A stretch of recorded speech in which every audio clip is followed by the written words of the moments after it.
You wanna see my Christmas tree? Okay.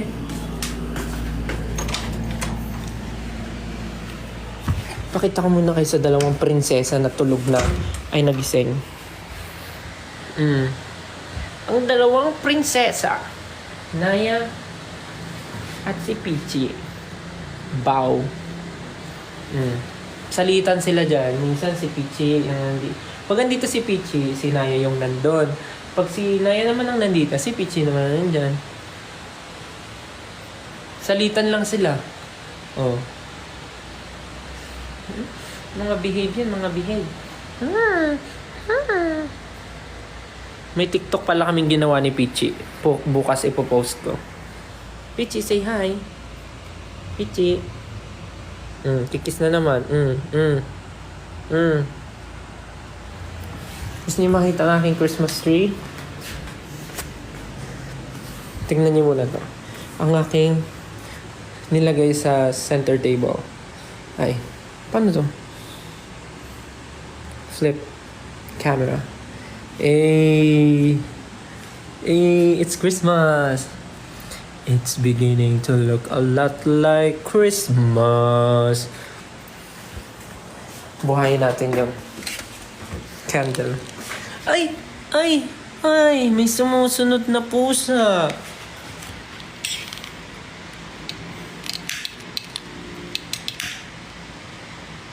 Buksan natin yun. Paubos na yung mga scented candle ko. Ito na yung last ko na scented candle. From Canada pa to. Gift to ng 18. Kung tama yung pagkakaalala ko. Regalo pa to ng 18. Nung last na punta namin sa Canada. So yan ang aking center table. May nag-aabang. May nag-aabang na magpalambing. Tingnan nyo, pag inano ko yung tiyan, hihiga. Oh, di ba? Di ba? Yan ang gusto niya. Tapos lalapit yung isa, oh, di ba? Oh, ayan na. Isa-isa nang nagpapalambing. Ito, humiga na, oh. So, ito na yung Christmas tree ko. Charararot. Hindi naman siya ganun kalakihan, but ayan siya. Ang star ng Pasko. Dapat picture kayong nandyan eh. Kasi ako ang star ng Pasko. Joke lang. Hala, tignan siya. Hala. Papapansin talaga. Tingnan, lalapit yan. Sino kayang lalapit? Ayan.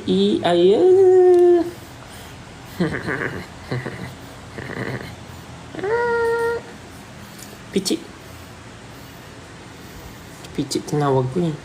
Ba't ikaw na malapit? So, yan po ang aking Christmas tree. So, yan po ang itsura ng aking bahay ngayon. Paskong Pasko! Pasko.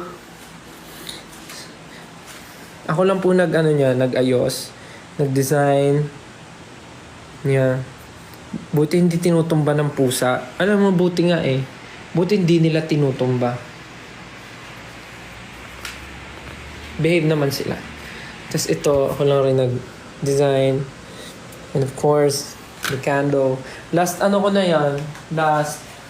na scented candle. Kailangan ko nang bumili. Ito nga, di ko pa naiilawan eh. Ayan o. Iilawan ko yan. Bibili ako ng batteries. Thank you, Watsons. Thank you po, Watsons. Ang dami ko pong nakuha na tissue. Meron pa isa. Teka lang.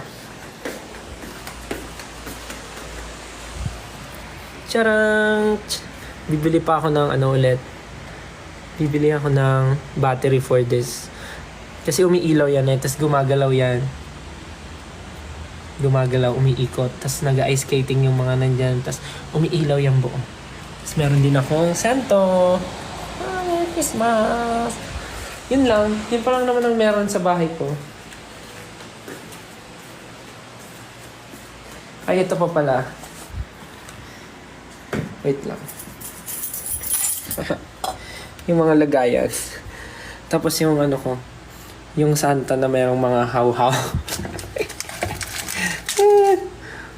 Santa na may haw-haw. Diba ready na sa Pasko? Tapos ito lagayan ng mga pag nakapag-grocery, lagayan ng cereal, ng oatmeal, tsaka rice. Yan. Ready na sa Pasko. Yan, gising sila. Kung nasan ako, andun din sila, di ba? Kahit saan ako pumunta. Tingnan ko pag naglakad ako. Susunod yung mga yan. Ay, hindi. Napahiya ako nga.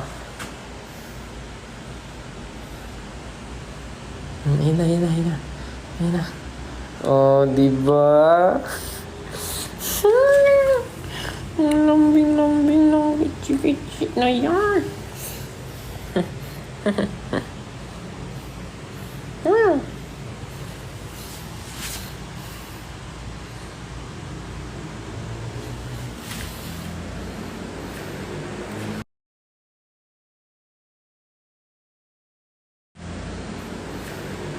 Ulit ako labas ha.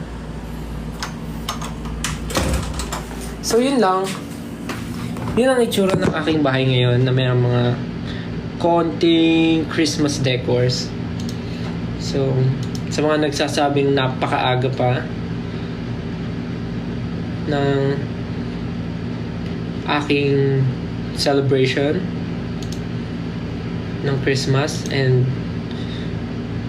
decorations, inagaan ko na po dahil baka mawala na ako ng oras ng pagtayo ng decoration pagka sunod-sunod na naman ang schedule.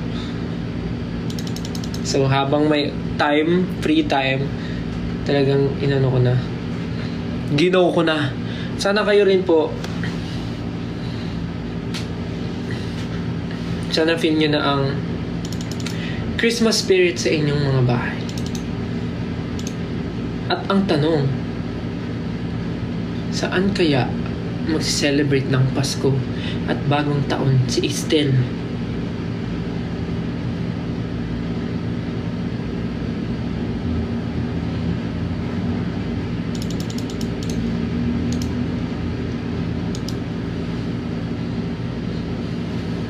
How about you guys? What's your plan